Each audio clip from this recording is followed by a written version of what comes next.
Hey, sports fans! Coach Nick here, and welcome to the B-Ball Breakdown live podcast show coming at you every Monday. And we are joined as well by Andrew Combo, Sal, to discuss the latest, greatest, the conference finals, if you will. It's been not even 12 hours since we last had a live show, I think, right, Combo? Yeah, the quickest back-to-back ever in B-Ball Breakdown live show, at least in the combo era. Yeah, so we got to figure out what we're going to talk about, in this show that we haven't talked about, very recently. So I suppose we can start to focus on which one do we want to focus on, which series first? We know with the Celtics, we'll end up talking about something else anyway, right?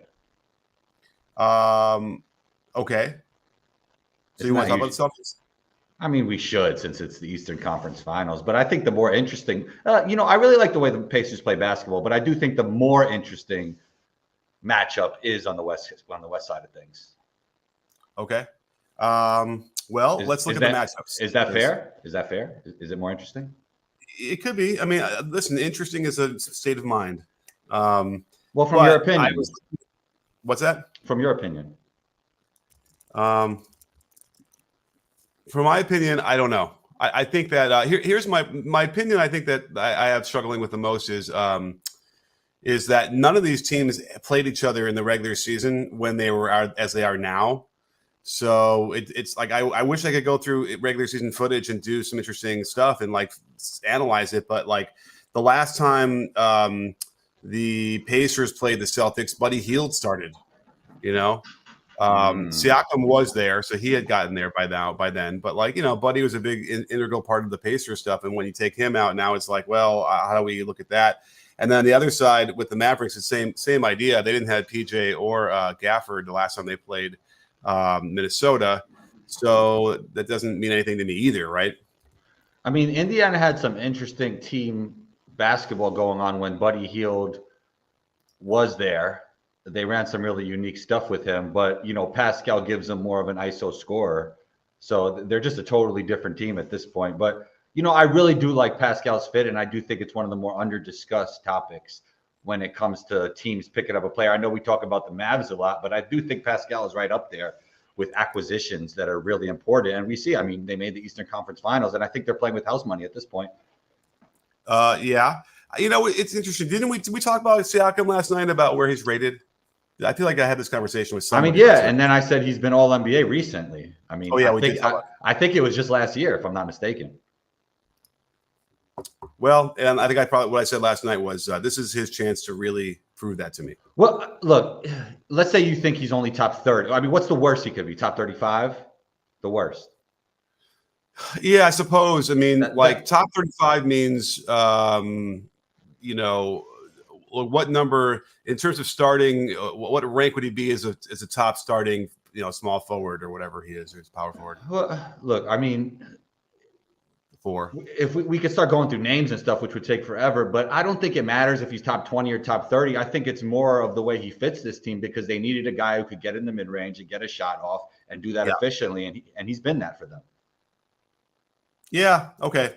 You're not high on Pascal for some reason. I'm just not quite sold. I feel like there's he'll miss shots that are like and get out of off balance and things like that. I don't know. I guess at this point of his career, I kind of would have wanted him to be a little more polished on some stuff. But okay. So again, I like him. I think he's really good. I think he is a good fit, like you're saying. But when I go through enough footage, I feel a little bit like it just, my spidey sense tingling like this. I don't know if this is the guy. Has he progressed enough? Has he gotten as good as he needs to be, as he can be? So this will be the chance to see. We'll see. Well, this will be his chance once and for all to convince me that he's top 20, I suppose. Yeah, it depends on. I think it has to be Pascal was actually playing like their best player for a lot of this season. Because Tyrese was a little banged up. I don't think they could win if Pascal's your best guy, but it's a lot better as your second best guy. And I think so much of the NBA is about fit. I'm sure your spidey senses tingle about Cat back when he was their best guy, right? But now he's their second best guy, and that makes things a lot different. That is a great point. Yeah, and the spidey sense was certainly tingling, and Cat has pretty much put that to bed, and it's great to see. I really like to see when players can knock down those narratives and prove people wrong. So okay, so yeah, I'm just saying. I mean, listen, I'm not gonna trash his game. I'm saying this is his chance, conference finals. On this team in this role, I want to see him. I want to see him do it and have a chance. Yeah. Now, One last thing, Coach Nick. Also, don't you like the stuff he does? Because he's a 3, but he does some stuff that is kind of the big man mold as well. Like he could rim roll and finish. He finishes around the basket really nice because I think he started out as a big man, even though his size doesn't allow him probably to be a legit big man at the NBA level. Yeah, I mean, he posts up. Let's not forget he posts up too. Yeah. Maybe I'm not ecstatic with his post up game, but it's he can score, especially when he gets that mismatch. He's got a smaller person, which is when he posts up the most. But let's. I guess should we examine? Oh, and by the way, if you want to ask. Yeah. One last thing. I'm sorry. I feel it makes it seem like I'm the biggest Pascal guy in the world, which I never really thought of myself as. But he's also an NBA champion, which helps. He has the experience. He does. Yeah. That was really important as a third or fourth guy, which is now he's second, and he's got to be the second. I think Haliburton's got to bring it like he did. Who was number 2? Kyle? Yeah. Right. Fred VanVleet. I don't know. Pascal might have been the second guy. Maybe. I don't know. We should. You know what? You should tweet that. You should tweet that. Who was the second guy with Kawhi in Toronto? That's interesting. All right, go ahead. Listen, I'm hijacking the show here. Go ahead, Coach. Don't worry. You're trying to hijack my Twitter feed too. Jeez. So we have a couple super chats coming up. So don't forget, if you have a question and you want us to answer it and put it on the screen and give you all sorts of love and hype and goodwill, then super chat is the way to go on the YouTube side. And as always, we are joined by Braun, who is just bestie of the breakdown. Hot take: I really liked OKC's coverage on Kyrie. I'm curious to see if the Wolves play him straight up.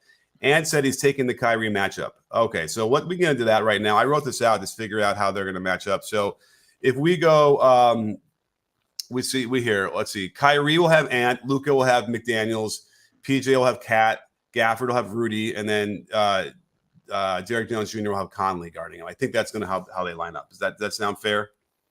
Derek Jones Jr. will have Conley guarding him? I think so. Yeah, that'll be. I mean, he's going to get some.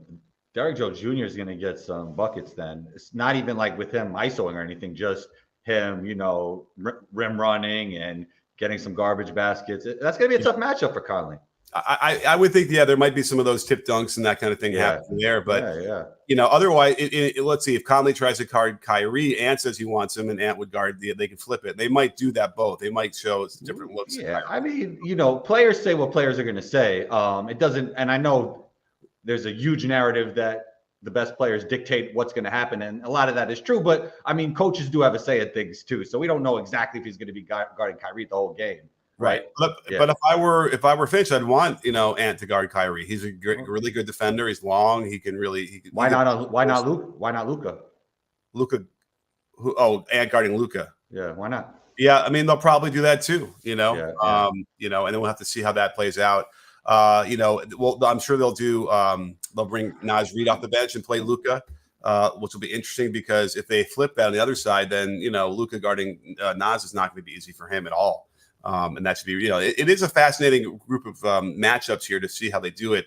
And it might end up being like which team pushes the ball enough to cause enough mismatches, because you don't need to go 100% speed in the transition to force mismatches, right? You could go 70% and all of a sudden you're catching guys on the wrong side of the floor. And the team that does that more could very well end up deciding the series. I love the idea of 70% transition. I feel like things just open up by itself when you play at that speed at times, right? Wait, say it again? I like the idea of going 70% in transition because I feel like when you play at that speed, things just open up without you even trying, letting the game develop in transition. You usually get something with such great players that play in the NBA. You're going to get something great in transition if you're going at the, a speed that you're not rushing. All right, do me a favor. Tap your mic for 1 second. Yeah, that's what I thought. So, yeah, the good mic is not working. It's you're getting your computer mic. But, I want to hear you in your perfect, beautiful, crisp, clean, right. thing. We haven't had this in a while. So you talk for now. Okay, you do a little. Did it just happen? No, it was the whole way. Okay. All right, let's get to our next one because we have the Drew show back with us. Drew was like coming at us from all the directions last night, and it was terrific to see. And you're back. Thank you so much. Will Pascal be effective against Brown and Tatum on defense? Isn't that his purpose? Indiana has all the O you need, correct? So Pascal matching up against Brown and Tatum, he'll probably can go back and forth. I would think that Pascal could have some success. I guess that's one thing I could go look at is the matchup between Pascal and Tatum. We back. Now you're talking. Now it's good, right? Now you have the sweet dulcet tones of combo that we're accustomed to. You should have told me before the show, man. I was on fire today too. I didn't even have the good mic on. I texted you, but I guess you didn't see that while we were. No, I'm focused on the show, man. You are locked in. Well, that's okay. It was only a couple minutes. So Pascal effective against Tatum. So I think that the Tatum Pascal matchup is going to be key. Obviously, what do you think? Do you think that Pascal could be as effective as anybody or better than anybody else in the league? On Brown and Tatum? Yeah, I mean, I'm kind of focusing on Tatum, but I guess maybe Brown too. Yeah, I think, he's definitely better than the guys they faced already, right? Well, was he better than Mobley defensively? Oh, yeah. I think like he's better as a wing defender than Mobley. Maybe Mobley's more like versatile and a better big defender. Yeah, that's true. I agree. I mean, listen, we kept saying is, and I actually spent some time watching some of the half court sets that the Celtics were running against Cleveland. And it's like just 5 out space, when they don't have KP. Horford is going to be in for a world of pain because here's the thing. What's interesting. Here's a stat I unearthed. The Celtics were really good in transition defense in the regular season. Okay, they're really good at that. They're really bad at it in the playoffs. So I think they were ranked last of the 16 teams that have played in the playoffs in transition defense. So guess who likes to go really fast? Who? The Pacers. Now, their pace, interestingly enough, wasn't as high as I would have thought it would have been in the playoffs so far. It's weird. I guess they're getting into the half court and then doing their pace in the half court. The ball is flying around really quickly. But there's no question that Indiana is going to push this thing as fast as they possibly can, right? It was weird because I thought that the Celtics, with a significant advantage in talent across the board the first 2 rounds, would be pushing it more. But they're not. Their pace isn't that fast this year and overall. And at any rate, I found that interesting. And I started looking at some of the scores against them in transition. Horford comes up a lot where he's just not fast enough to get back. He gets caught like trying to get an offensive rebound or something like that. So you're gonna keep your eye on Horford because if they don't have KP, then they have to rely on him. That's going to be a problem that ultimately might be a thing they have to cut his minutes. Who's going to play? Tillman? Yeah. Who else is going to play? Oh, and then Cornette. Cornette seemed to be a little bit on the slow side too, getting back in transition. I didn't go through 100 clips. I went through like 30, but it's worth more doing a deeper dive on it because if Indiana can get going right and they can get the fast break going and really hurt the Celtics there, then they have a chance. So you think Cornette is just slow, and then Al Horford has slowed down because of age? Yeah. I guess it's age. He's beat up. He's whatever. Maybe he's hurt a little bit. I don't know. But he just seems slower than normal. And remember, they were with him on defense. They were terrific. Like he could guard guys. He could switch out and guards on the perimeter. And I haven't seen much of that recently. But the thing that's just dominating in my mind right now, and I think Celtics is just like the stagnant offense. They're just trying to one guy will kind of dribble a couple times and then fire a skip pass, and then hopefully it's an open three. But I don't see a lot of reverse action. I don't see a lot of pin downs. I don't see a lot of things that, are supposed to be done on offense. That said, against a team like Indiana, which traditionally hasn't been very good defensively, then maybe that won't matter anyway. What do you think? Yeah, sometimes when you just, even like if they're just set in their shell defense and they're just loaded up against the Celtics, it might not even be enough because they're just not good on defense at all, right? Yeah. So it's almost like the talent defies the lack of offense, the lack of team offense they have in a lot of ways. Like that's what happened versus the Cavs. They were just more talented. They didn't run anything great on offense, as you just alluded to. Mm-hmm. That's true. So remember last night we went through the defensive ratings. I was curious. It felt like the Pacers played better defense in the playoffs than the regular season. And then it turns out the defensive rating is higher in the playoffs by a point. So it hasn't been as good as it had been in the regular season, which was not good. But again, it doesn't make sense. This might have to be a video as well. When you have a team with Siakam, with Nesmith, with Nembhard, with McConnell, with Turner, those are very good defensive players. How are they so bad? Why aren't they better on defense? Help me understand this combo. That the personnel is good, but the defense is bad? Yeah, this is very strange to me.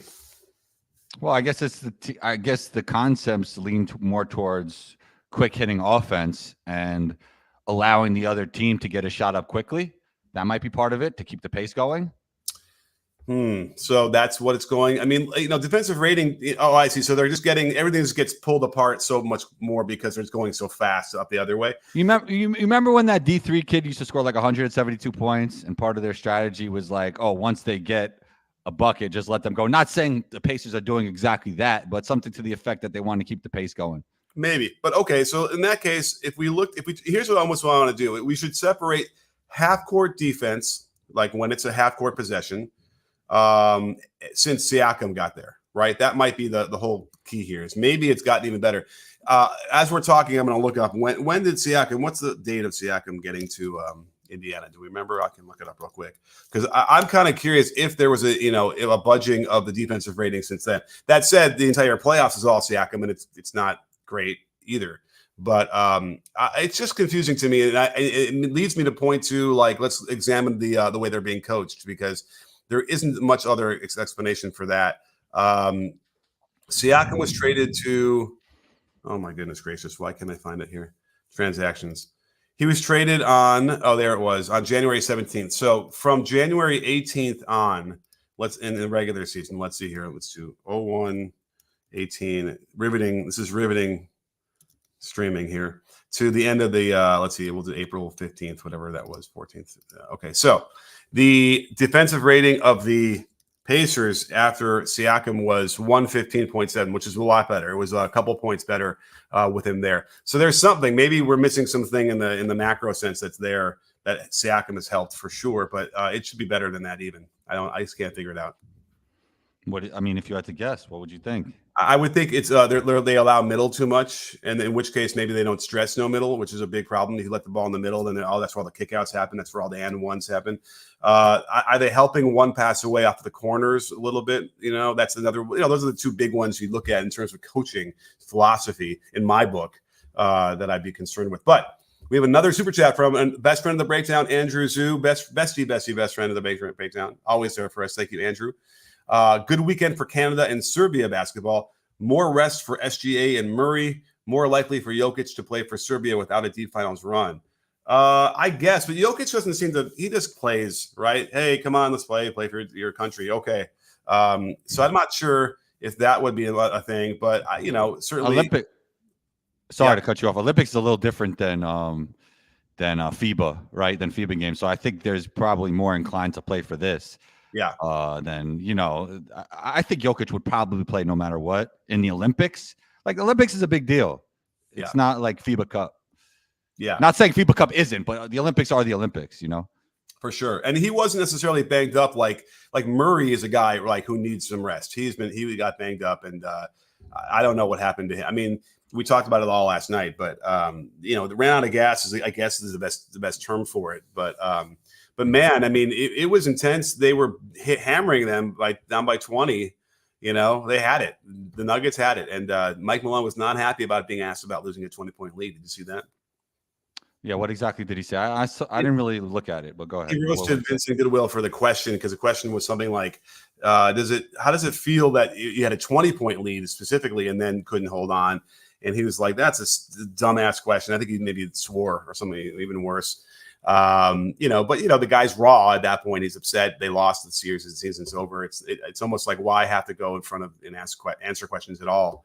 But anyhow, it was interesting. And there's probably going to be a lot of finger pointing and some things they're going to try and assess, even coaching wise for sure. I'm sure there was. I mean, obviously, when Aaron Gordon is a non-factor for an entire game, that's something's going on there. They needed to figure that out better. And then MPJ. Did you see? I almost think I saw. Are they whispering that MPJ is going to get traded? Oh, really? I mean, I wouldn't do that. I mean, he's probably the best the most valuable asset they have that they could trade. They're not going to trade the other three. I mean, who's going to be there? I guess he had two when it comes to shooting. Actually, his first round series, he shot it really well of this year.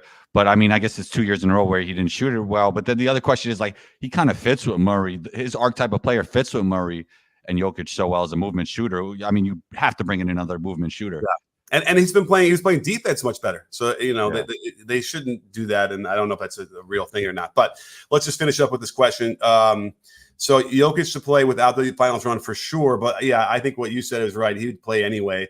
The Canada thing's interesting because they had injuries and they've had guys not come out and play. So you think that like, okay, this is the year. And if they do that and everybody shows up, then holy moly, right? Canada's got a team. Yeah, Canada does have a team. They do. They got Edie, they got Dort, they got SGA, they got Murray, they got Dylan Brooks, Wiggins. We're missing people too. The guy who plays for RJ Barrett, the big man. Yeah, Olynyk. They got a squad, right? They do, top to bottom. Yeah, like maybe not as good, obviously, as the top of the Americans, but Yeah, I mean, and they're not as good as the top of like usually like Serbia and Spain for the most part, right? Yeah, watch Australia. I mean, there's the teams are good. There's a lot of good teams. Yeah, that's true. So good point. So thank you, Andrew. We got Darren Faust. Thank you so much, Darren. Boston has the number one transition defense. I think as long as they keep the turnovers down, they should be fine. I'd watch for Tatum guarding Miles Turner. Boston does not have the number one transition defense in the playoffs. That's what I was making my point. Was it number one in the regular season? It was up there. Let me check real quick because I was looking at it, but where is my gosh darn tab for that? Is this it up here? No. Too many tabs, man. You know what I'm saying? Let's do it this way real quick. But let me just to make that exactly accurate here. So Boston defense transition. So in transition, they were 93rd percentile, which means they weren't number one, according to Synergy at least. They were number two. But in the playoffs, when you change that and make it playoffs, which I can't do. Why can't I do that here? Oh, here I can. Hit the playoffs. Then here they have them on 13th out of 16. So they've really been not good in the playoffs in transition. So they got to fix that now because Indiana is going to roast them if they don't. Now I watch for Tatum guarding Miles Turner. Interesting. It's not a bad matchup. Yeah, I mean, Turner was killing everybody with the pick and pops, and then he can kind of put the ball down on the ground. He was getting those dunks or dunk attempts and fouls. So you'd want to have somebody that can move. If Tatum guards Turner, then right that way because they're afraid of, like, for instance, Al guarding him. Who's better? Who's better, Naz Reid or Miles Turner? Naz Reid or Miles Turner? Wow, that's interesting. I don't know. Who would you pick? Probably Miles Turner by a little bit. I suppose because the defense overall, like everything together. And I think he's a little bit better in the interior, right, than Naz Reid. Like as a post-up player scoring wise? Yeah, maybe. But I would say Naz Reid's better as a driver. Shooter. Oh, he's clearly better in transition. It's not even close. Like with him with the ball in his hands. Yeah, that's Naz Reid, yeah. So that's an interesting, comparison, and I think both of those guys end up being, I'll tell you what, if I'm taking one of them to pick up, I'm taking Naz Reid. There you go. Yeah. He's not shooting as well in the playoffs from three. He shot over 40% in the regular season, but you got to guard him. He's got the gravity. So, what the comments think about Miles Turner and So I suppose, but if you do Tatum guarding Miles Turner, then you probably don't have Horford in. You're probably already a little bit deeper into the bench in your rotations. So that changes a lot of different things. But yeah, I would probably watch. I mean, that makes sense to me. I need to kind of, I don't have as much for some reason Celtics playing in my mind's eye. I don't know if I watched them as much as I normally do this year. So I kind of want to see, how often did they play? Did they try Tatum at the 5? Because you could get away with that. Yeah, you could. I think we got like 4 Miles Turners and 1 Naz Reid easily. That's interesting. Okay. Yeah. Well, let's see. What? Okay.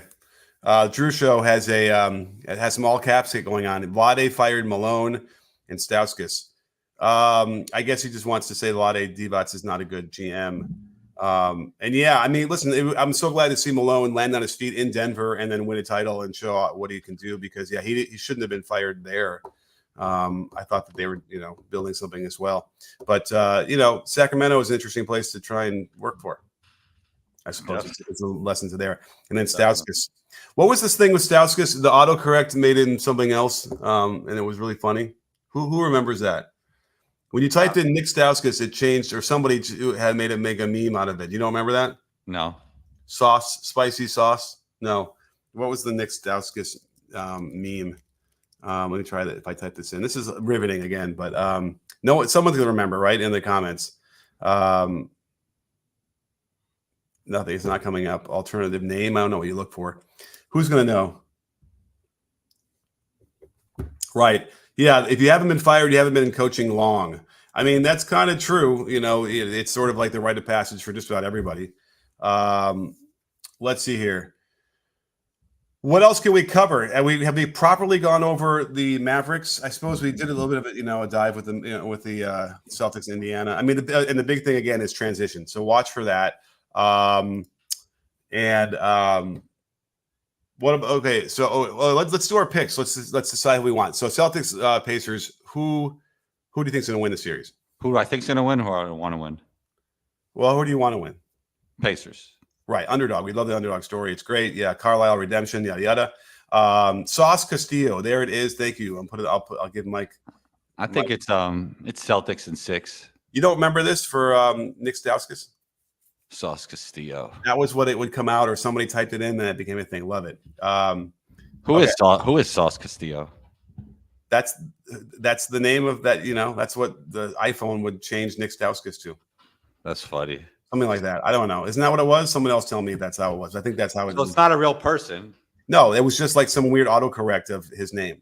That's funny. That's actually like a great boxing name. Sauce Castillo at 250 weighing in. Okay, from parts unknown. Now you're getting into wrestling. I am. You know that? You know the grappler? Yeah, I mean, I used to watch a lot of wrestling when I was a kid. From parts unknown, weight unknown, the grappler. That's from like way before. So there may be someone else. Well, I used to watch like the old VHS tapes even before my time. Really? Okay. Wrestling. Yeah, I don't know. I never really understood exactly why people were into that, but I might have had like a 2-month period where I watched a little bit of it back in the day. Okay. Have you seen this movie? You probably haven't because you don't see movies, right? With Zac Efron, and he plays one of the brothers in this Iron Claw movie. Oh, that's the Texas Tornado. Those are the Von Erichs. The Von Erichs. It's insane, man. You should watch that movie. I should watch that movie, but I don't know if the movie's good, but it's just the story, which is I guess a true story, is the most ridiculous story imaginable. Yeah, a bunch of them aren't here anymore, right? A bunch of them passed away. The Von Erichs. I believe yes. Maybe I didn't even finish the whole thing, but it's a sad tale of a family with, by the way, incredible athletes. Like they were professional wrestlers, but one of them was going to be an Olympic shot put guy, and so they were all really good. They were. I mean, they were. Yeah. Buff.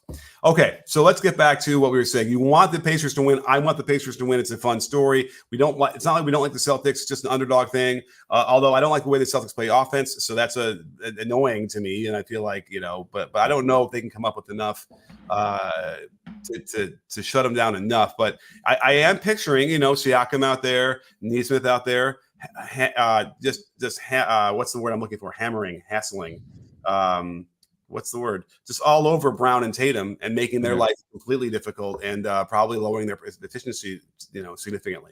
And if Tatum and Brown don't shoot great, like can the Celtics can win, I guess. Can they still win? I mean, the Celtics are gonna, I think, win in 6, but I wouldn't be surprised if I saw a few blowouts by the Pacers because they're such a high variance team and they're just gonna have it going a few nights. Okay.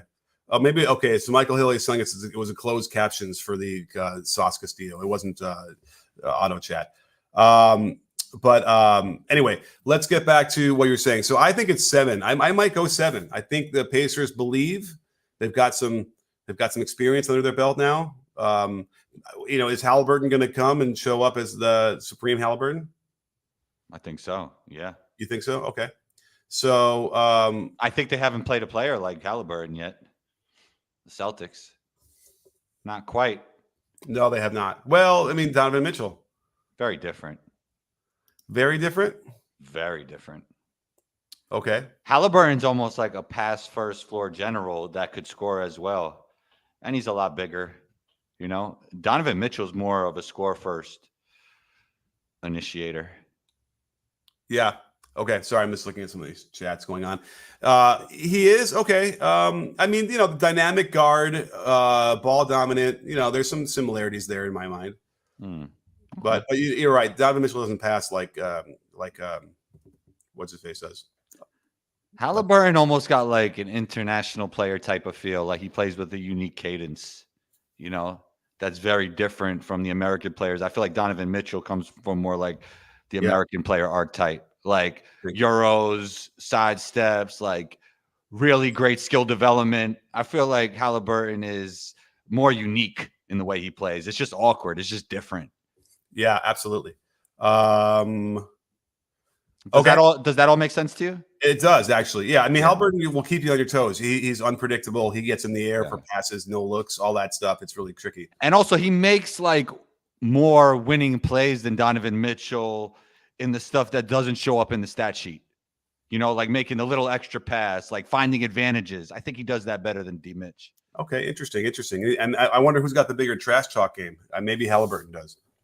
I don't know. Is D. Mitch a big trash talk guy? He seems like such a nice guy on the court. I don't know. Yeah, but Haliburton he was barking. He was letting them know. He was inspiring his teammates. He was standing up for people. It was good to see. So and he got them out of there. I mean, you could talk. Right. Yeah.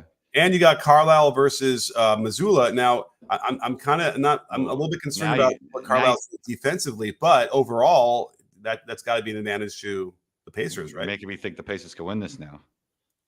That's why I'm thinking it goes to 7, and I think you're spot on with like the variance could very well lead to some strange back and forth. Right. I don't know. I'm thinking it goes 7, and then again, do you pick the home team because the home team lost both game 7s last night?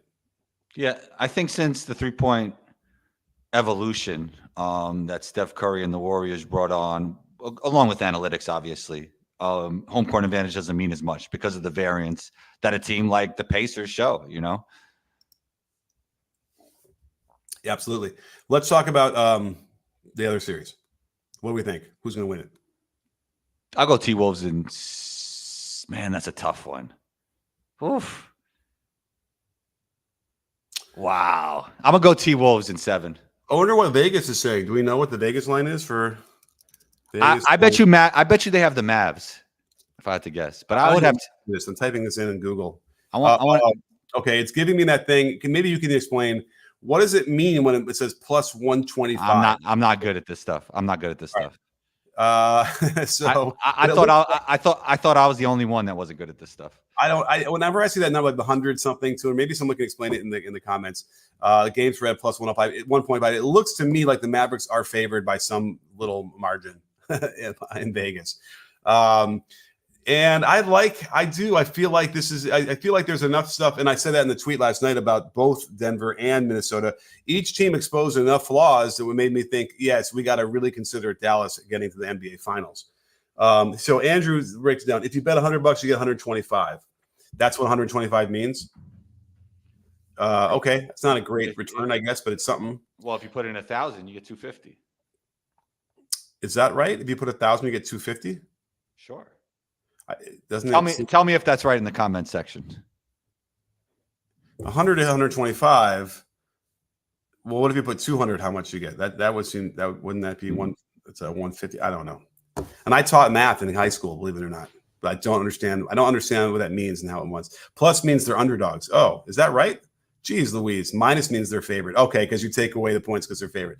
So what I see in Google is Dallas Mavericks plus 125. So plus means they're underdogs, I guess. Who's Please, someone explain this to me. Minnesota's underdogs. 100 would be 250. Right? That's what I thought, right? So that's what I'm thinking. It's not 1,000. It's 250. It's 200 would be 250. 1,000 would be 10 times, that whatever. It's going to be a fun series, though. Yeah. So I guess that's the point. I guess, it'll be a fun series. Maybe we'll try and figure out how the gambling stuff works. Yeah, let's get better. Let's find new ways to expand our mind. Yeah. Anyhow. Well, is there any, I think we kind of broke this down. I think we got everything going. Yeah, I think it's good. Yeah. Anything else we got to talk about? Maybe. Okay, so let's get our predictions just out of the way. Yeah, I didn't. Okay. I got Celtics in 6 and T-Wolves in 7. I'm going to say Pacers in 7 and probably be as wrong. Hashtag old takes exposed. I like that. I think it would be fun. Yeah. And then I'm favoring the Mavericks, and so then the question is how many games. You think the Mavericks is they're going to win it at home in Game 6? No. I said T-Wolves in 7. Oh, you said I'm thinking Mavericks in 6. Okay. And I feel like I agree with somebody agrees with me in the comments. So where did I see that? Mavs in 6. Carl Anthony. There you go. Now, right, because what's the breakdown? The Mavericks were the 4th seed, right? Or what are they? And yes. So either way, the Game 6 is home. When do these games start? That's a good question. Tomorrow. Wow. So no games today, which is nice. And then the game tomorrow, the 21st, is Pacers Celtics, and then it goes the 22nd Mavericks Timberwolves, and they go every other day. It looks like. So tomorrow's an early day. We might be able to go a little live action. Yeah, 8 o'clock Eastern. Listen, my plan is to do live post game shows after, I guess, every game, all the way through the finals. Why not? Okay. So I should be good for most of them. Yeah.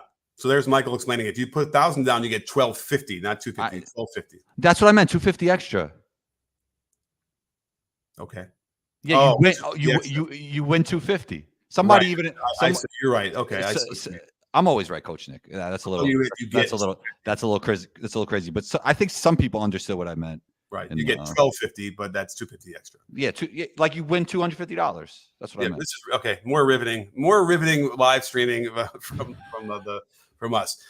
Anyway, well, I think we're good. I think we covered it. We had a nice long show last night. We covered a lot more today. Again, the transition stuff is interesting, so keep your eye on that. In that thing, that's going to be the key in my mind for the Celtics and Pacers. Oh, you think the Pacers are going to full court press the Celtics? Yeah, of course. They got TJ McConnell. You don't think that's going to happen? Yeah. Well, they were doing it for the Knicks because the Knicks rotations were so short, right? I feel like Nesmith and TJ McConnell will go crazy if they're not pressing. Yeah, right. Well, they probably do it anyway. Yeah. Okay. Wait, why is the Drew Show the revenge of Rick Carlisle from '86 Celtic? Well, why is it revenge? Or it's just like, I guess the guy coming back because you know that Rick Carlisle played for the Celtics. Did you know that? Yeah, I do. Yeah, that's a while ago. He played with Bird for a little bit, right? He was on the greatest team of all time, '86 Celtics, or one of the greatest teams of all time. Yeah. I don't know if they're better than the '96 Bulls or the Warriors. Maybe. Right. Or the Lakers that won 33 in a row in '72. Or last year's Nuggets. I'm just joking. I don't think they're as good. Right. But, he played that team. He was good. I know this. I remember him. I remember him playing. I even remember where he played in college. Where did he play in college? Virginia. Cool. Yeah. All right. Well, listen, Combo, great show. Great show. I'll see you tomorrow. We'll be back here again. Oh, yeah. So we'll do a live post game after the game tomorrow? Should be good for that. I don't see why not. Okay. All right. We'll see everybody back there then. And thank you all for all the super chats, everybody, the usual suspects. Look forward to seeing everybody back again on Tuesday, tomorrow night after the game. And don't forget, sports fans, at B-Ball Breakdown, we're not a channel. We're a conversation. You in? Are you in, Combo?